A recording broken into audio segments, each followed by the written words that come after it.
Hi, everyone. My name is Robert Hackett, and I'm a senior writer at Fortune. It's a pleasure to be here today, and it's a pleasure to introduce my panelists. We've got Catherine Coley, the CEO of Binance US, an up-and-coming crypto exchange that shares its name with the crypto trading behemoth Binance, which you might be familiar with, and Peter Smith, the CEO of Blockchain, a company that's been a part of the crypto industry since basically it started. So the theme of our conversation today is going to be, is it time for a digital dollar? And Coley, I'd love to start with you. And just with that question, is it time for a digital dollar? The easy answer is it was time yesterday for a digital dollar, but definitely yes.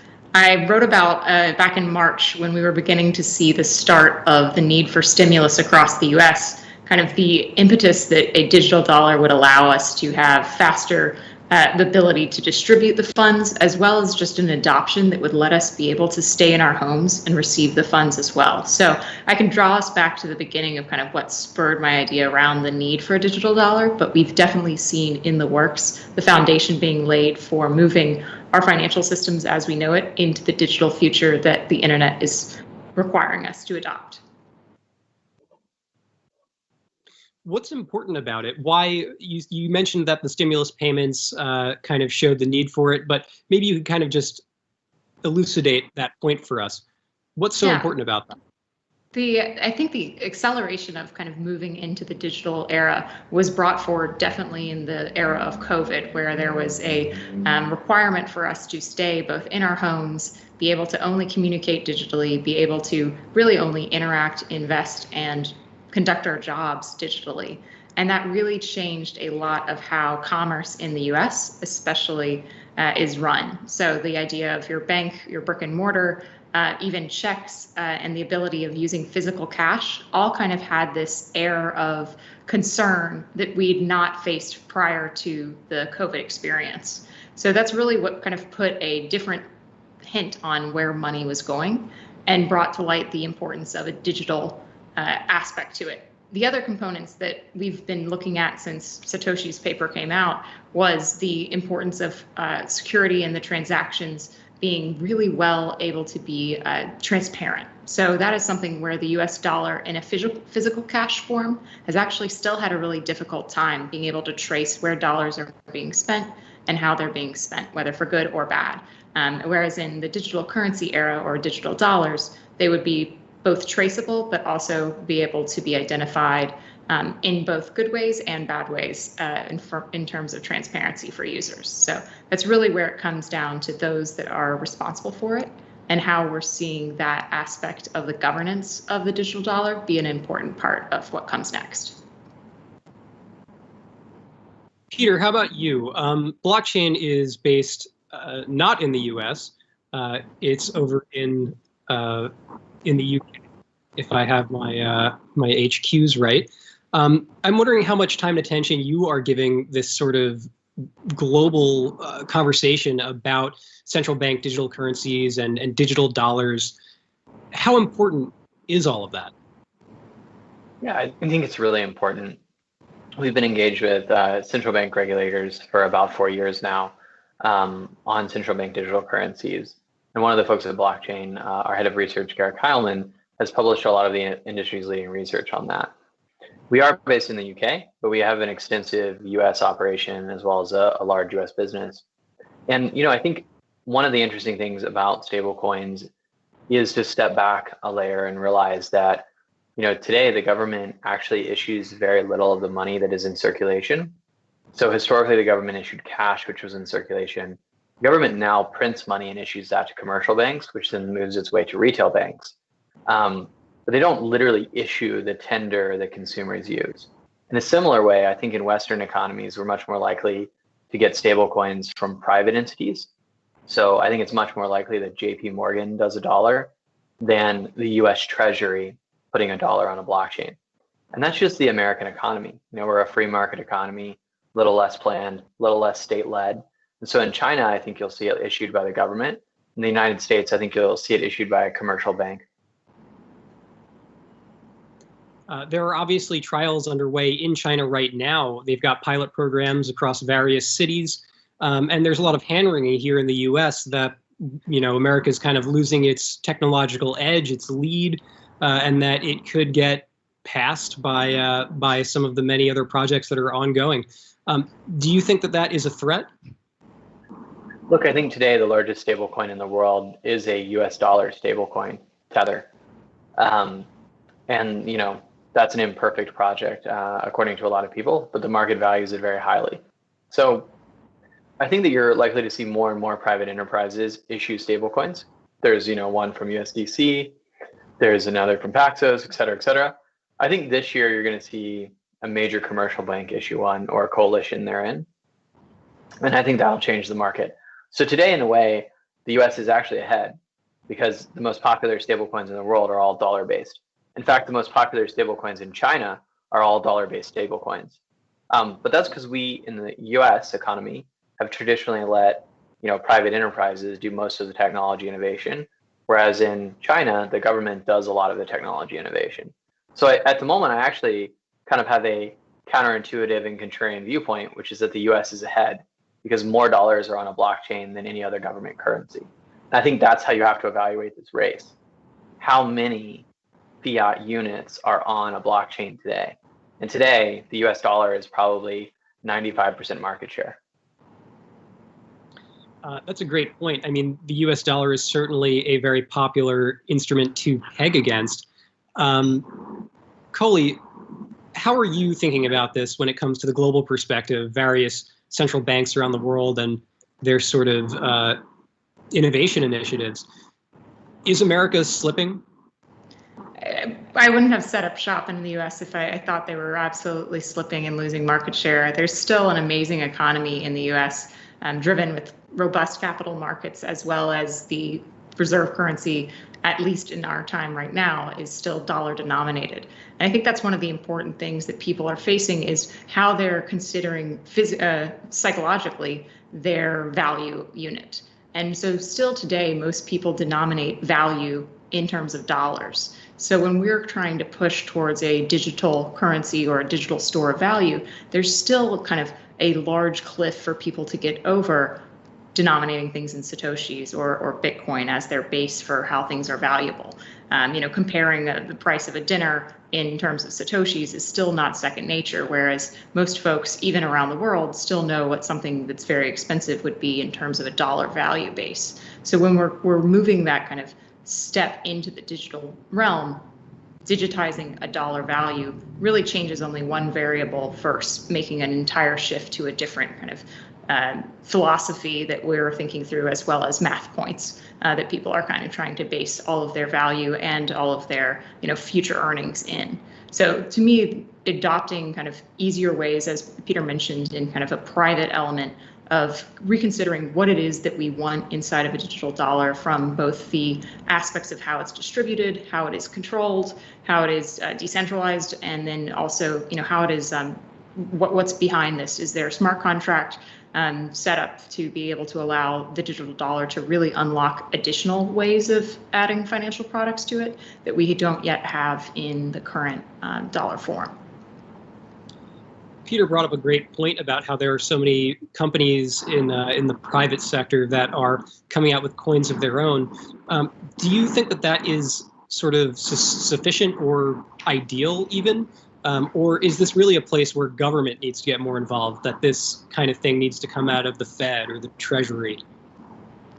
Yeah, it really will help with where the distribution is able to be best, and then who has the most trust in that organization to be able to be kind of that sole distributor if we are going down the path of sole distribution.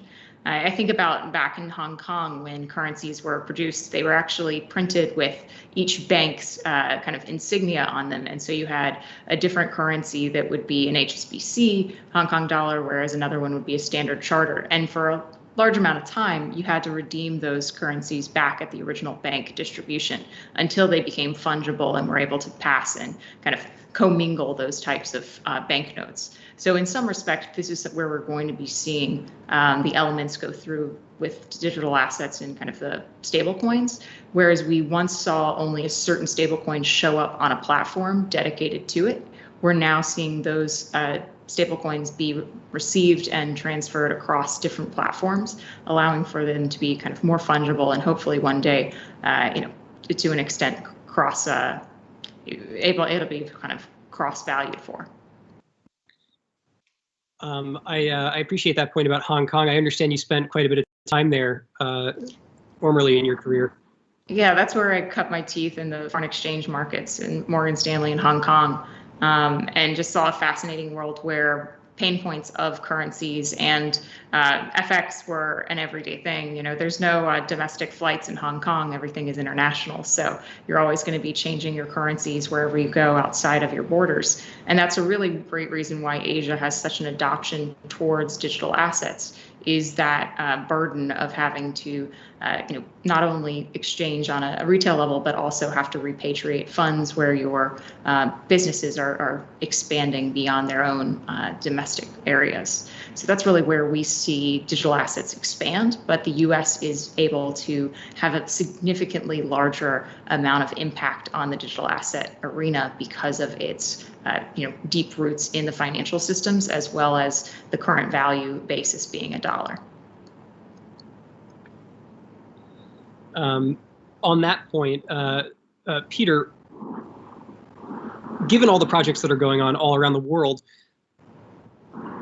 and you mentioned, Coley, you had mentioned how Asia is so sort of attuned to the benefits of crypto assets and digital assets. Peter, I'm wondering, what part of the world do you think is kind of ahead, whether there is a leader, whether there's some place where innovation is kind of happening more readily than elsewhere? Yeah, it's a super interesting question. I think, when you step back and really take a look at it, most of the innovation on a technology level is happening in Ethereum. Really, the truly leading innovation is happening in ETH or in ETH competitors. And most of those leading projects are either being built out of Europe, primarily Germany and Eastern Europe, or being built out of Silicon Valley, with ironically mostly talent from China and Russia. So, it's really those teams that are kind of leading the way in terms of core crypto technology work, which is mostly these days focused around how do we scale the systems, because we have serious scaling challenges across the whole industry. And so when you look at scaling blockchains and putting dollars on a blockchain and really getting millions and millions, hundreds of millions, billions of people to use this every day, we still have serious sort of capacity challenges to overcome in our industry. I think the press loves to follow this, who's ahead, which country's ahead in the whole putting fiat on a blockchain. I think the sort of reality is there's a really easy way to measure that. How much of that fiat is on a blockchain? And the reality is today, even though the US is ahead, it's really small. It's billions of dollars, and there's trillions and trillions of dollars in the world, right? So it's 0.0001% of dollars are on a blockchain, and that's the lead right now.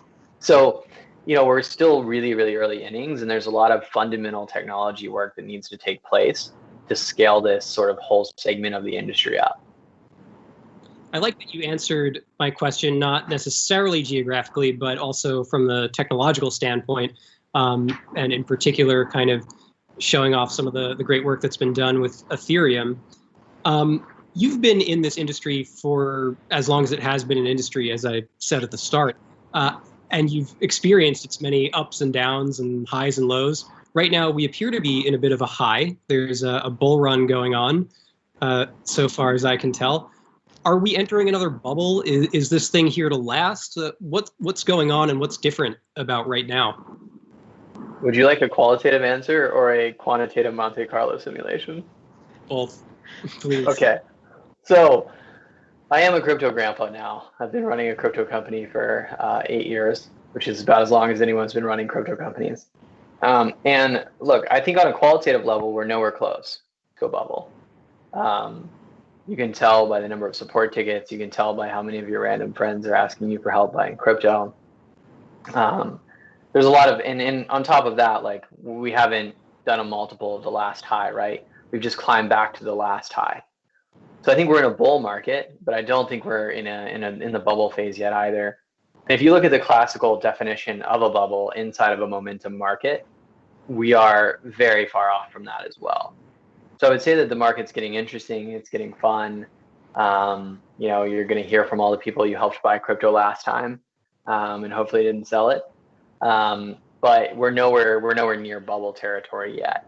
And I think there's a lot of very, very favorable macro in the world today, over the next 2 years, whether it's, record, money printing, we're at debt levels that we haven't had since World War II, whether like the entire structural changes to Western economies that need to take place, massive like debt issues in the real estate world across Europe and the United States right now. There's a lot of very, very favorable macro for crypto over the next 2 years. And I think that's why you're seeing, really the institutional side pick up in crypto. And our business is interesting on that front because we do run the consumer side, which traditionally has always led a crypto rally. Consumer heats up, institutions FOMO in later. This time, our institutional business has been extremely busy, completely overmaxed. Like I'm back on client calls. And our consumer business has like really picked up a lot of steam in the last month, but it's not running like red hot. People aren't working double shifts yet. It's nothing like the beginning of a mania. And so it's a real big change in the market structure to see these institutions coming across first rather than the retail. And I think that's largely a reflection of the macro. And so a lot of the institutional clients that we're serving today are macro funds. And so your suggestion there then that if this is a bubble, that it's still got a long way to go. Is that because the retail side hasn't quite picked up and matched the institutional side at this point? No, it's not a bubble yet because the velocity that you need to reach in a momentum market for a bubble, we're very far below that velocity measure from like a classic, like a math problem sense. But from a qualitative sense, you just, bubbles kind of like, a bubble's there when there's almost an exhaustion to the market. And this feels like the market is just getting started. The interesting thing about market structure is the change from it being retail led to institutionally led, particularly in the Bitcoin USD pair. Because I don't think anyone's ever seen that before. Not just us, but I don't think anyone's really seen that before. And that's super fascinating. Coley, jump in here. Tell us, what is different about this time around? What's different about this bull run compared to the last, I've lost count, how many there have been? Yeah, Peter did hit it on the head with the fact that the validation came here from folks that are actually managing money.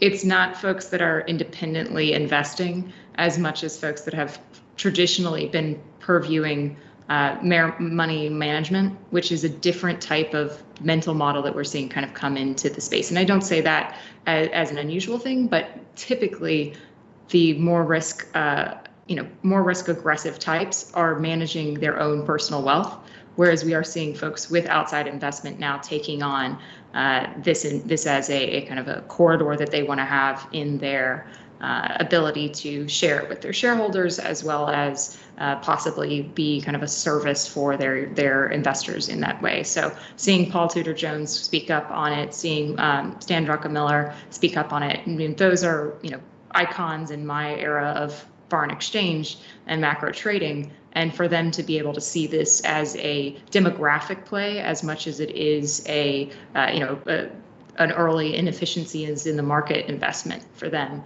is something that really does kind of validate what a lot of us came into this space to seek out and continue to build through.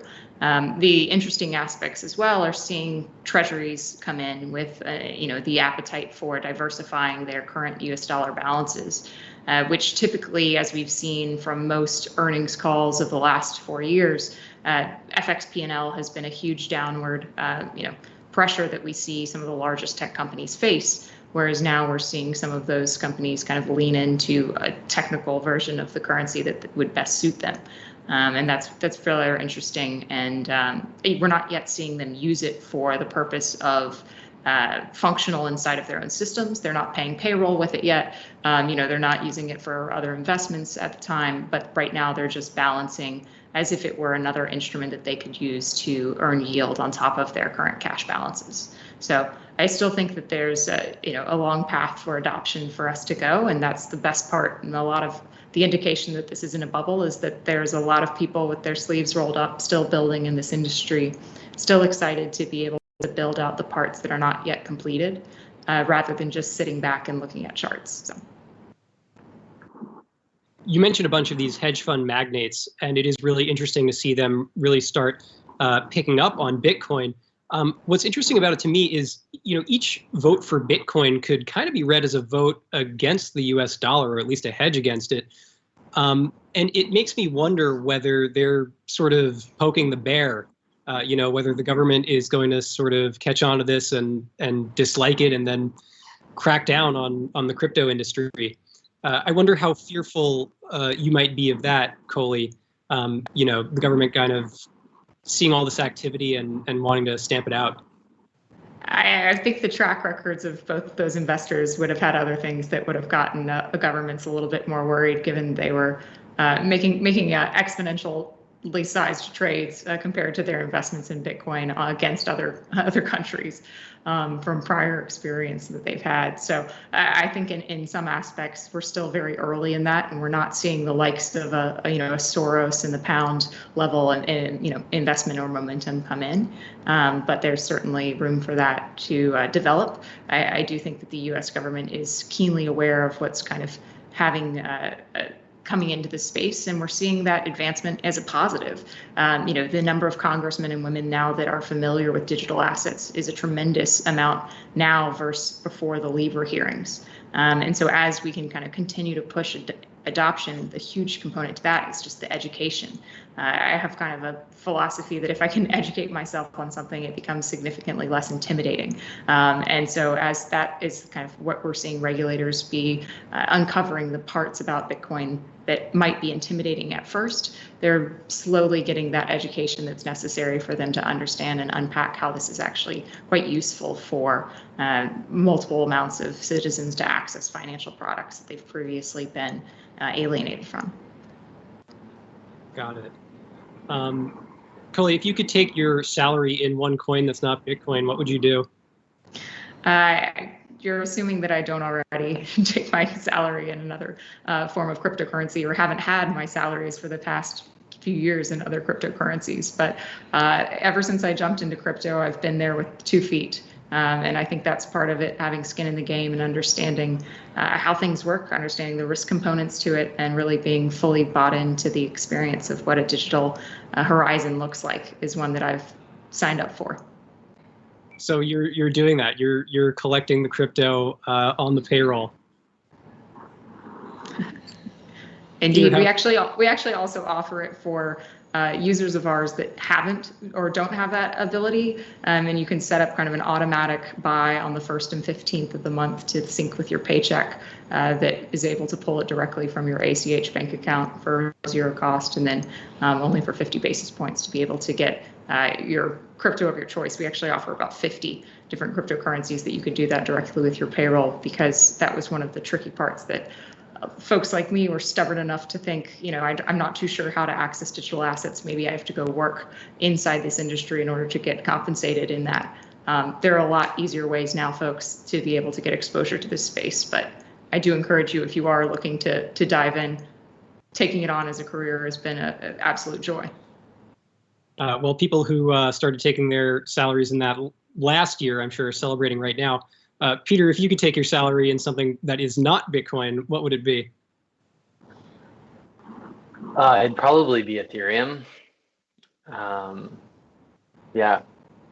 And yeah, blockchain would allow you to take your salary in a wide variety of crypto and fiat instruments, as well as stablecoins.